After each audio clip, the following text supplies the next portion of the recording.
Okay, this is my attempt at showing the internal components of my Gateway 4520 laptop. Now, please take into consideration that this is a very old laptop. I've had this for 10 plus years, so I thought it would be okay to try to take apart and show the internal components. Fortunately, I was not able to get as far internally as I wanted to show all the components, so I'll show you how far I've gotten and explain to you some of the components, and we'll go from there. Okay, so over here you'll see this little unique gadget, which is the CPU cooling fan. This draws the heat away from the CPU chip and other hot running chips. This is what helps keep the laptop from blowing up and the chips and the resistors and everything from disintegrating from heat exhaustion. Basically like us when we get a heat stroke. Okay, and then as I move down here, I believe these are the memory chips. If you'll notice on the left, there's a memory chip here that says 256 megabytes. So that right there in itself tells you that this is old, because at the time that was a lot of memory. And now we're into megabytes, terabytes, gigabytes. Well, I guess that's megabytes, but we're into terabytes and probably even something bigger than terabytes. So the DDR on here stands for double data rate, and that is the advanced version of synchronous dynamic random access memory, also known as SDRAM. The DDR uses both the falling and rising edges of the clock signal. So this is what helps the computer store its information while you're using it and process it as you're moving along. Okay, over here. I guess the giveaway here is it says Intel Pro Wireless.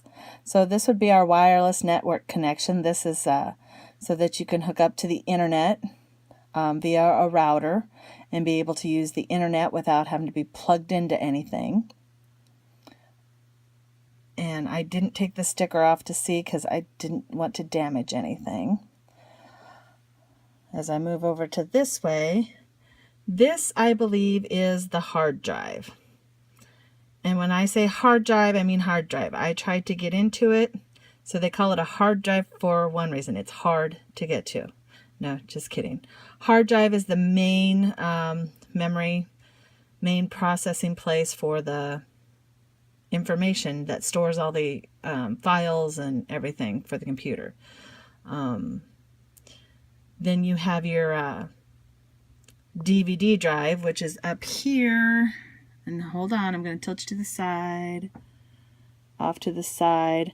Can't really see, but that little button there will pop out the DVD, and you can write on writable CDs to store files, or you can pop in DVD movies and watch movies from here. Now if we come back down here and come over to the side, I'm trying to, it's probably going to be hard to see, but there is a couple jacks. One is for a microphone, one is for headphones, and there's a volume button and a USB drive to put like a wireless mouse in. Okay, if I move over here, and I don't know if you can see these or not. Hold on. There are USB ports. Oh, there they are. USB ports, and that's for wireless mouse, wired keyboards, wired mice, or flash drives to store your files on. So there's a lot to these computers, and I tried to get inside to show. I don't know if I can now or not. We'll try and come here. That's If you see right there in the center, that's the battery that keeps the clock and stuff going. And then there's a whole bunch of the motherboard. And without being able to really open it, I can't describe what's all there, but that kind of gives you an idea that there's a lot of stuff going on inside our computers and laptops. Okay, well, I don't know if this was very helpful or not, but hopefully you get the idea of how intricate laptops and computers are and how they have increased the speed of information in our society today.